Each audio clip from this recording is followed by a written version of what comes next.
Hi everybody, Michelle Houghton here. I have not done a video in forever, so I apologize. It's literally been about a year. So sorry for that. Life has been beyond unusual, unique, nothing bad, just busier than busy. So I wanted to come back though and share a product from one of my very close friends, Ann Corbiere-Scott. She, over the past couple of years, has been expanding her business, and she has been creating some washi tape, which some of you might have already seen. She's got patterns out, and I know she has more than this, but these were some of her ones that were previously released. Some of her, I love this one in particular, and I put some of it on my planner for this year because I love it. And there's 4 different, like a pen, a pencil, a paintbrush. This to me reminds me almost like a sweater, the little pattern on this one, and then her squiggly roses, and then kind of this multitude of flower burst. I know she has more from her previous, I think she's got a couple sets, but then she just this past weekend, over Black Friday weekend for the Thanksgiving weekend, released a new set of 4. And this is what the 4 of them look like. Get those up there for you to see. So we've got this little fun kind of pie wheel guy. And then we've got this one that has type that if you do not have your readers on, you probably will not be able to read unless you've blown this up huge. But it's actually the rainbow colors, Roy G. Biv. So it's red, orange, yellow, blue, green. Then green, blue, violet, and indigo. And those are repeated over and over. So, and Roy G. Biv, I think, is in there as well. But you've got to definitely have your readers on. But this little teeny tiny print. And then she's got kind of a honeycomb pattern that's really cute, and then these squares are these kind of block shapes. So I put them on a couple things because I wanted to show you the fun part about these tapes is you can use media on them, and something like an alcohol marker or Copic will work on these guys and stick. And so you can color them in a water-based medium like watercolor or watercolor pencils, or a marker that is a water-based marker like your standard Crayolas, or something that's water-based, even like your, I'm trying to remember what they're called, but anything water-based is not going to, Tombow markers, those are not going to stick to this because it's a non-porous kind of surface, and so they won't stick, but Copics will.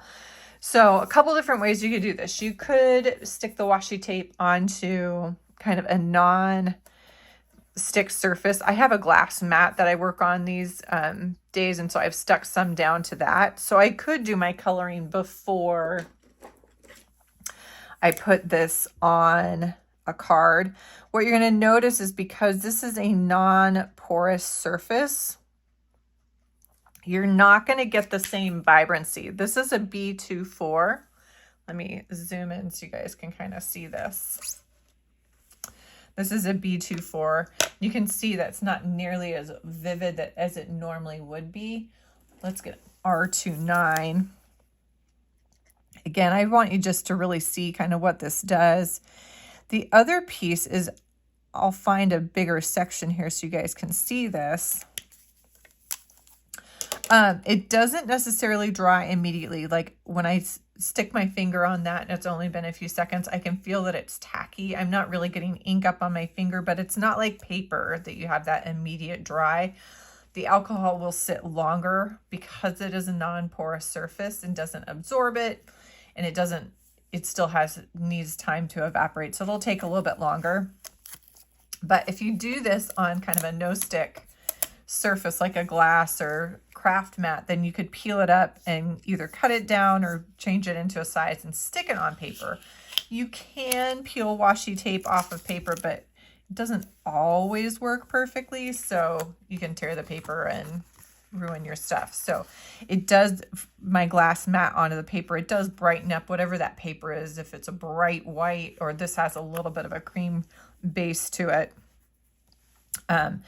that'll kind of these are not completely opaque tapes. So that'll shine through a little bit, give kind of a base to whatever you're doing. What I thought was fun about this little tape, this pattern, is when I laid it down, I almost made it look like it fit into these longer snakes. Now, I don't know that that was purposeful, so I have no idea. In fact, I don't think it is because they don't match up perfectly, but it was kind of fun to see that. But I thought I want to show you too what happens when you're working on a non-porous surface. You're not going to get the same kind of blend. And when I run into, this is an R24 and the R29, when I run into that R29, it literally picks up onto my marker a little bit. So normally what I would do is I would start with the lighter color and then use my darker color to come into that, and it'll still blend about the same, kind of light flicks into the lighter area. If you want a smoother blend, you'll need to come back with the lighter just once or twice. But again, you need to make sure to rub that off because you can't see it as extreme with that. Let's pick some different colors so you guys can see a little bit more. Let's go something like, we'll do something really extreme.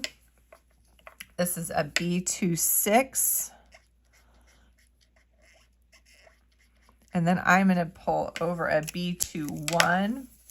So this is a major jump. I mean, you can see that it's extreme. And it will never blend as smooth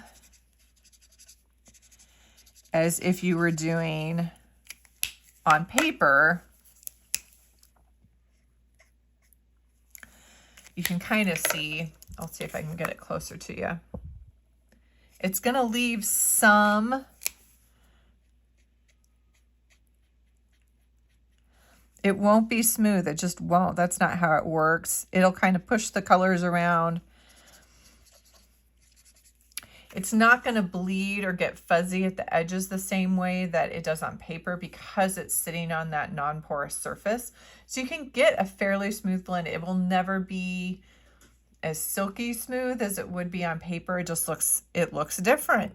To me, it looks a lot more like watercolor when it's on a non-porous surface. So a very different look, but you can put your tape right on your paper and kind of color from there. That gives you a better idea when you're coloring what your end result obviously is going to look like versus doing it on a non-porous and then sticking it on your paper. But that's another way to do this. But this will give you an idea too. See, this now is sitting on top of a craft paper, and you're definitely going to get kind of a different, because that brown, because this, you can see that that brown is showing through just barely, but it is. So it's not gonna, it'll be different. It won't look exactly the same as if I'd put it onto a piece of white paper. But I just want to give you guys the idea of what this looks when you do some coloring on it. And it's just fun. It's a different way to use some of your mediums. Most of these tapes, the designs are smaller, so you can't do a lot of blending and mixing of color, but you can definitely color them up, and it's fun to do. Even on the print like the Roy G. Biv, you could come in and do on top of it, and because Copic is transparent color, right? We could, let's do this, go all the way.